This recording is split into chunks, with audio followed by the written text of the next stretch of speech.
You like pythons? Yes, I do. What is the reason for you and Michael? You have a Well, sort of it's obsession not just with animals. it's not Why? just us. We grew up with snakes all our lives, so that's basically why I guess we like them. A lot of people find it unusual to have them. These snakes weren't members of the family, were they? They were around the house all the time. Yeah? Yes. Well, what animals have you left behind apart from your snake? Well, we've had all kinds of animals: llamas, swans, muffalon sheep, all kinds. But the snake is basically, they're nice creatures. A lot of people don't think so, but they are. Yeah, there is a rule that you never appear on television with children or animals, so that we can talk a little more seriously. Would you like me to take them away? Yeah, Can you take there's them a away chap for, over here. for a second? Great. Yeah, welcome on the show, sir. Thank you. Thank you for coming and bringing the snake. Very nice. Ah. The autobiography, the pets are among one of the few light moments in the autobiography, and it's created enormous waves, of course, all over America and now here. It's a harrowing story of your family. Why did you decide to write it? Because I felt it was necessary, something that needed to be done. I think child abuse is really a major issue in America. I'm not so sure about here in Europe and yes, Britain. people have been reported, Roseanne Barr among them, and yourself standing up and saying they were abused as children. Were you sexually abused as a child? Yes, sexually abused, physical and mentally as well. It went on in our family all the time. And the sad part about it all is that no one really knew about it because we always had to smile for the cameras whenever we were on television or taking pictures and pretend like we were this loving, perfect family. However, at home it was quite different for us.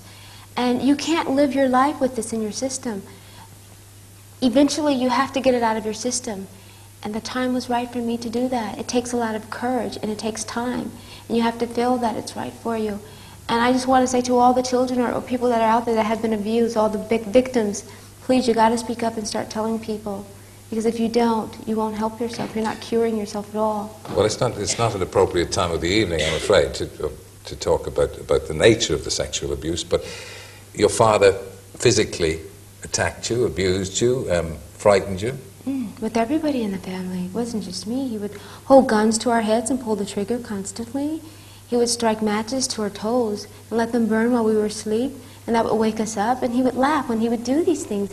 He found them very funny. Did you never feel like running to somebody for help before now? That went on a long time ago. No, but that went on until I left home. My father never stopped hitting my brothers. I must admit, I was beaten once in my life, and I vowed I'd never be beaten again, but the sexual abuse, of course, went on, and the verbal abuse, that emotional. You could have run away from home.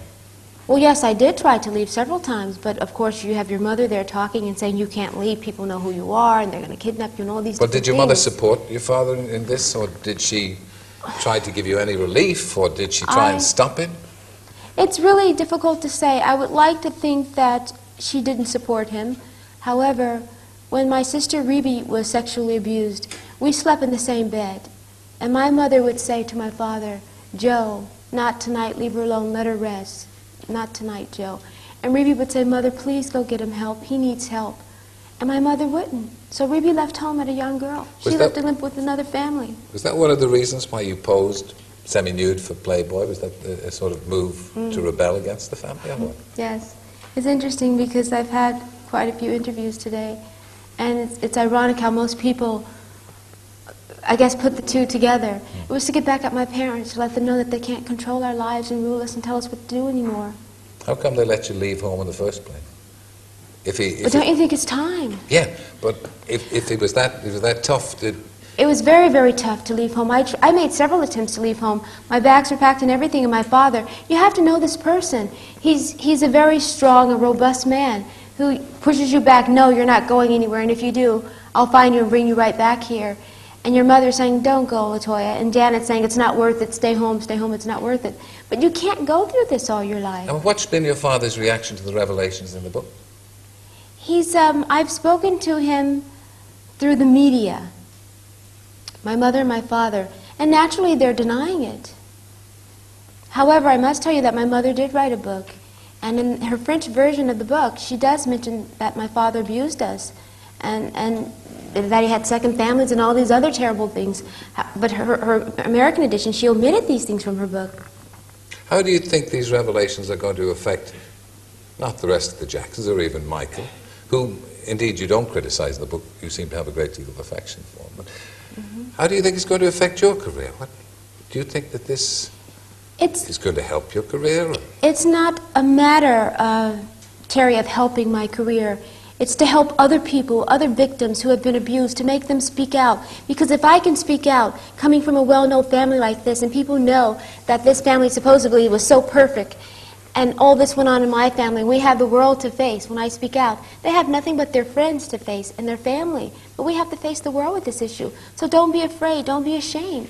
It's not your fault. We live with this guilt, feeling that it's our fault all this time, and that's what I did for years and years.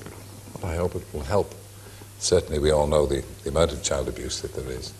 Thank you for coming on. It's my pleasure. Thank you. Toya.